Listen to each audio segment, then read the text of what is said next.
tikasangana nematambudziko tinokunda, because even Jesu vakasangana nematambudziko, vakarohwa, vakasvipirwa, vakadii, but still he overcame, vakakunda nyika, vakaenda kunopedzisa kuita zvavakanga vanzirwa panyika ino nababa vavo.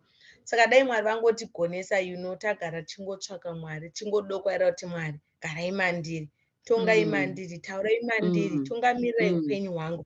Because shoko ranobva rataura kuti avo vanotungamirirwa nomweya ndivo vana vaMwari. Saka Mwari ngatibatsire kuti mazuva ose tingogara takanamira pabazi.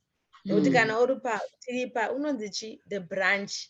Kana uri pabranch hausi kuzoshaya mvura, hausi kuzopererwa nezuva, hausi kuzofa, because mudzi wemuti wawakabatirira pauri wakasimba uye hausi kunotswi.